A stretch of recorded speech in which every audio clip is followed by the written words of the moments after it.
Olá, tudo bem? É um prazer estar junto a você para mais uma vez estudarmos a Palavra de Deus.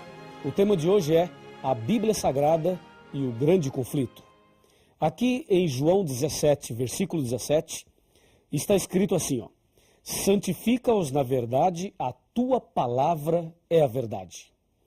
Lá em Salmo 119, versículo 105, está escrito, lâmpada para os meus pés é a tua palavra e luz para os meus caminhos. Portanto, quem estuda a Bíblia é iluminado. Tem uma luz especial, a luz da verdade. Acontece o seguinte, a Bíblia Sagrada é um livro que tem 66 livros, 66 pequenos livros, sendo 39 no Velho Testamento, 27 no Novo. A Bíblia tem 1.189 capítulos e 31.102 versículos. Ela foi escrita por aproximadamente 40 pessoas em um período de 1.600 anos aproximadamente. Foi escrita em hebraico, aramaico e grego e já foi traduzida em mais de 1.500 línguas e dialetos. O autor da Bíblia é Deus e o personagem central da Bíblia é Jesus Cristo. Assim, você tem alguma informação a mais a respeito da Bíblia Sagrada. Acontece que a Bíblia Sagrada é a palavra de Deus e Satanás não gosta da palavra de Deus. Esse problema podemos detectar logo no começo, lá no livro de Gênesis. Em Gênesis capítulo 2, versos de 15 a 17, Deus disse a Adão e Eva, no dia em que comeres desse fruto, certamente morrerás. E lá em Gênesis 3, verso 4, Satanás usando a serpente disse, pode comer, que certamente não morrerás. Você percebeu que a palavra de Deus era, certamente morrerás. E a palavra torcida de Satanás foi, certamente não morrerás. Ou seja, Satanás acrescentou um não à palavra de Deus. E sabe o que diz Apocalipse capítulo 22, versículos 18 e 19? Eu vou abrir aqui a Bíblia e vou ler para você. Apocalipse 22, 18 e 19. Eu, a todo aquele que ouve as palavras da profecia desse livro, testifico. Se alguém lhes fizer qualquer acréscimo, Deus lhe acrescentará os flagelos escritos nesse livro. E se alguém tirar qualquer coisa das palavras da profecia desse livro, Deus tirará a sua parte da árvore da vida e da cidade santa que se acham escritas nesse livro. Percebeu? Não se pode acrescentar e não se pode tirar nada. E lá em Gênesis, percebemos Satanás acrescentando uma palavra à palavra de Deus. E aquele acréscimo trouxe algum problema? Claro que trouxe. Ali, baseado naquele acréscimo de Satanás, surgiu a doutrina do espiritismo, de que a pessoa não morre. E isto tem trazido dificuldades hoje para muita gente, e hoje um dos temas mais debatidos é o tema da morte. Para onde a pessoa vai depois que ela morre? Vai para o céu? Vai para o inferno? Vai para o purgatório? Vai para o mundo dos espíritos? Vai para o seio de Abraão? Vai para o cemitério? Para onde vai? Fica flutuando? Reencarna? Não reencarna? E aí? Veja, toda essa questão que eu acabei de colocar foi despertada e foi colocada aí a partir daquele momento em que Satanás, usando uma cobra, disse a Adão e Eva, certamente não morrerás. Quando as pessoas acrescentam alguma coisa ou tiram alguma coisa da palavra de Deus, consequentemente, teremos problemas. Durante toda a história, Satanás sempre tentou mexer, mudar, atrapalhar a palavra de Deus. Nos nossos dias, podemos perceber a sutileza de Satanás ao tentar mexer na palavra de Deus. Vamos analisar isto com bastante carinho, com bastante atenção. Me acompanhe aqui no raciocínio desse ponto do tema. Hoje existem muitas versões da Bíblia, muitas traduções da Bíblia, não é verdade? Existem tantas versões que você pega um versículo e analisa em várias versões e, se não tomar cuidado, uma ou outra parece não traduzir corretamente aquele texto. Aquele texto do hebraico, ou do aramaico, ou da língua grega. E parece que alguns versículos ficam assim meio que no ar. Algumas pessoas tentam interpretar o versículo e aí complica mais ainda. Por exemplo, há algumas Bíblias aí que quando você pega Apocalipse 1, versículo 10, ali diz, fui arrebatado em espírito no dia do Senhor. Só fala isso, não diz mais nada. Aí algumas pessoas colocam no rodapé lá embaixo da Bíblia, dizendo: o dia do Senhor é o domingo. E já colocam ali o seu ponto de vista. Dessa forma, as pessoas começam a tentar mexer no texto sagrado. Isto não pode. Outras traduções tiram algumas palavras. Por exemplo, a tradução Novo Mundo. A tradução Novo Mundo da Sociedade Torre de Vigia, quando cita lá João capítulo 1, versos de 1 a 3, e diz: no princípio era o verbo estava com Deus, e o verbo era Deus. Depois no verso 14 diz: e o verbo se fez carne e habitou entre nós. Aquele verbo é Jesus. E Jesus é apresentado em João como Deus Criador. Mas na Bíblia, a tradução Novo Mundo, está escrito assim, ó: no princípio era a palavra estava com Deus, e a palavra era um Deus. Esse um entre colchetes e esse Deus com D minúsculo. Colocando Jesus como uma criatura e não como criador. Além de ser pecado isto, é uma blasfêmia, e com isto há também o problema de mexer na palavra de Deus. E assim, existem outros casos que não temos agora condições e tempo para abordar todos eles. Você já pode perceber que Satanás está também lutando nesse grande conflito contra a palavra de Deus. E uma das coisas que o inimigo é especialista é tentar levar as pessoas a criarem uma falsa interpretação. Hoje, em nossos dias, existem cerca de 36 mil religiões do ramo cristão. E cada religião fala uma coisa. Cada religião tem uma doutrina, tem um pensamento. E por que existem tantas religiões e a cada dia surgem novas? Justamente porque as pessoas leem uma coisa e entendem outra. Ou porque o inimigo muitas vezes atrapalha a compreensão da pessoa da palavra de Deus. E por isso nós temos que tomar bastante cuidado e prestar muita atenção e ler a palavra de Deus sempre com muita oração. Se você pegar a Bíblia romana e a Bíblia João Ferreira de Almeida e fizer uma comparação, você irá perceber algumas coisas graves. Eu vou lhe mostrar algumas delas. Me acompanhe. Agora eu vou fazer uma análise rápida da Bíblia romana e também fazer uma comparação com a Bíblia João Ferreira de Almeida, atualizada ou corrigida, tanto faz. Me acompanhe aqui. Ó, na palavra de Deus, eu já disse, ela tem 66 livros, certo? Disse também que ela tem 1.189 capítulos, 31.102 versículos, 773.693 palavras e 3.566.480 letras. E vimos que a Bíblia está subdividida em 5 partes, foi o nosso primeiro estudo.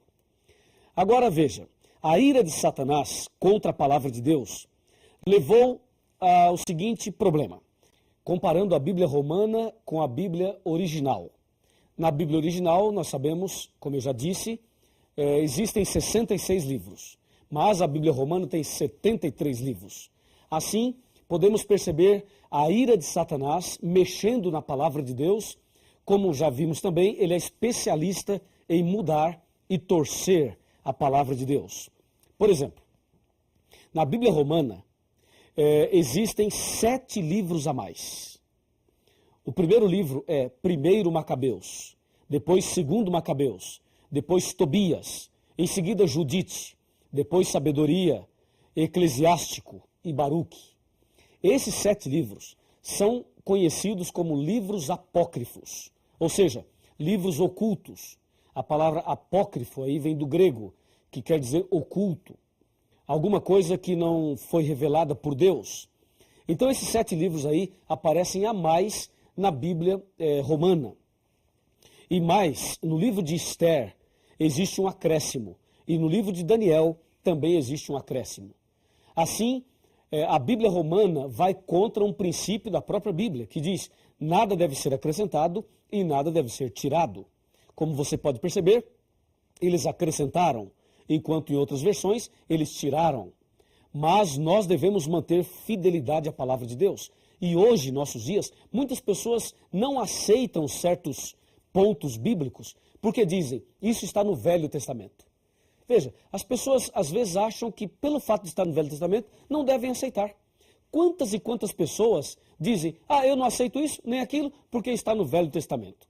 Uma vez eu conversei com um pastor evangélico, E esse pastor me disse, olha, eu não aceito os 10 mandamentos porque isso se encontra no Velho Testamento. Eu perguntei, pastor, só porque está no Velho Testamento o senhor não aceita? Ele disse, sim.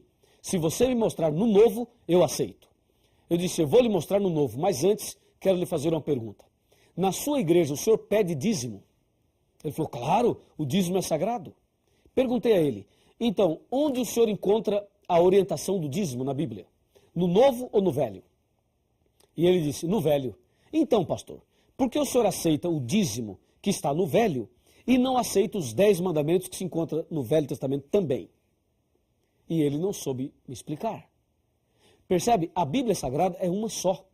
Ela deve ser aceita integralmente. E não se pode acrescentar e também não se pode tirar. E espero que isso esteja claro para você. O problema é que esses 7 livros a mais que eu acabei de mencionar, eles trazem mensagens estranhas, erros doutrinários, como orações pelos mortos, falsas curas, feitiçarias, salvação por esmolas e obras, alteração do destino das almas após a morte e também a falsa doutrina do purgatório. E mais, tem histórias fictícias, histórias lendárias, histórias absurdas, ensina artes mágicas e ensina feitiçaria, como é o caso de Tobias, capítulo 6, de 1 a 9. Deu para perceber? Não se pode acrescentar e não se pode tirar. E agora veja o outro ponto tão grave quanto esse. Me acompanhe nesse raciocínio, nesse pensamento. Um outro ponto tão grave quanto esse. A palavra de Deus diz aqui em Mateus capítulo 4, que quando Jesus estava sendo tentado, Satanás disse a Jesus, se tu és filho de Deus, transforma as pedras em pães. Jesus respondeu da seguinte maneira, está escrito, Mateus 4, está escrito. Quando Jesus diz está escrito, Jesus está citando a Bíblia, a palavra. Aí Jesus disse, está escrito, nem só de pão viverá o homem, mas de toda a palavra que sai da boca de Deus. Ok? Muito bem. Aí na segunda tentação, Satanás percebeu que Jesus disse, está escrito. Então na segunda tentação, no versículo 5, diz assim, ó, então o diabo o levou à cidade santa e colocou-o sobre o pináculo do templo e lhe disse, se és filho de Deus, atira-te abaixo, porque está escrito, aos seus anjos ordenará a teu respeito que te guardem, e eles se sustentarão nas suas mãos para que não tropeces em alguma pedra. Você notou que na segunda tentação o diabo disse, está escrito? E aí Jesus rebate essa tentação no versículo 7 dizendo, respondeu-lhe Jesus, também está escrito, não tentarás o Senhor teu Deus. Você notou que em um texto o diabo diz, pula Jesus, porque está escrito que Deus vai te proteger. E Jesus rebate dizendo, mas também está escrito.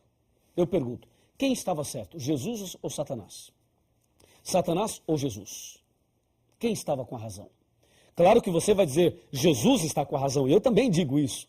Mas você diz que Jesus estava com a razão só porque o outro é Satanás? Ora, Satanás usou a Bíblia, não usou? Jesus usou a Bíblia também, não usou? Claro, os dois usaram a Bíblia. E como você sabe que Jesus está certo e o diabo não, se os dois usaram a Bíblia? Quer ver? Para complicar um pouquinho mais. Imagina, tira Jesus, tira Satanás do contexto aqui, do cenário aqui, e coloque uma religião no lugar de Jesus e outra no lugar do diabo. Uma usa a Bíblia e diz, é assim. A outra usa a Bíblia e diz, não, não é assim, é assim. E aí eu pergunto, qual das duas está certa? Percebeu? Aí a coisa começa a se complicar. Então aqui, nesse caso da tentação de Cristo, nós percebemos de forma bem clara o que acontece no mundo religioso. Nem todo mundo que usa a Bíblia está falando a verdade. Nem todo mundo que está no púlpito pregando a Bíblia ou em algum outro lugar possui a verdade. Você vê, o diabo usou a Bíblia e eu pergunto, ele estava certo? Não, não estava. Jesus usou a Bíblia e Jesus estava certo. A pergunta é, por que Jesus estava certo e o diabo não, se os dois usaram a Bíblia? É simples, é que Jesus usou o texto dentro do contexto e o diabo usou o texto fora do contexto, totalmente fora. O diabo pegou um texto e forçou o texto a falar uma coisa que ele não estava falando. É justamente isso que acontece em nossos dias. É exatamente esse o problema. As pessoas hoje, muitas delas, usam o texto fora do contexto. Só para você ter uma ideia, uma vez eu estava ouvindo um programa de rádio e o pregador dizia assim, ó, o Salmo 23 fala, preparas uma mesa perante mim na presença dos meus inimigos. Sabe o que esse pregador fez? Mandou fabricar uma mesa e colocou uma toalha branca sobre a mesa e deu envelopes para as pessoas e disse para as pessoas, coloquem os seus pedidos sobre a mesa, porque Deus diz, preparas uma mesa na presença dos meus inimigos. E diz ele, sexta-feira tal, nós iremos aqui fazer oração forte na presença do inimigo e Deus nos dará a vitória, porque está na Bíblia. Você percebeu? Ele pegou um texto da Bíblia, torceu o texto e fez o texto falar uma coisa que não está falando para tentar convencer as pessoas a darem dinheiro e a fazer a campanha que ele queria fazer. Isto aí é usar o texto fora do contexto.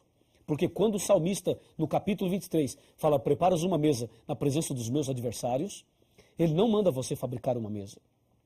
Mas ele se refere ao que acontecerá no momento da perseguição. Esse Salmo 23 vai se cumprir na época da perseguição. E as pessoas torcem o texto, como esse exemplo que acabei de dar. Meu amigo, a palavra de Deus é uma lâmpada para os nossos pés, é uma luz para o nosso caminho. Quem estuda a Bíblia jamais será enganado, jamais será confundido. Agora, aproxime-se aqui de mim. Chegue bem pertinho aqui de mim, que eu vou te dizer algumas palavras importantes dentro desse assunto, dentro desse contexto. Pode chegar um pouquinho mais perto.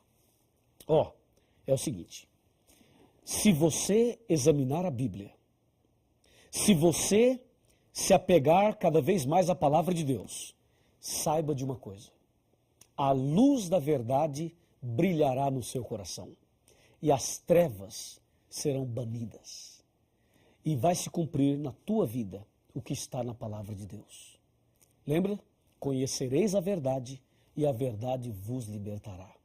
Então, não deixe que o engano tome conta de você, mas permita que a verdade ilumine a sua vida. Se você assim deseja, então feche os seus olhos e vamos conversar com Deus.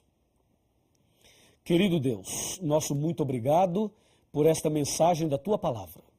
Ajuda-nos, ó Deus, a andar nos Teus caminhos e que a Tua Palavra seja estudada a cada dia e que a verdade que encontramos nela possa ser colocada em prática por cada um de nós. Abençoe esta pessoa que estuda a Bíblia conosco hoje. Nas Tuas mãos eu o entrego. Em nome de Jesus. Amém. Cristo me tem fiel amizade, nele encontrei real liberdade, pois sobre a cruz minha alma comprou, dele portanto eu sou.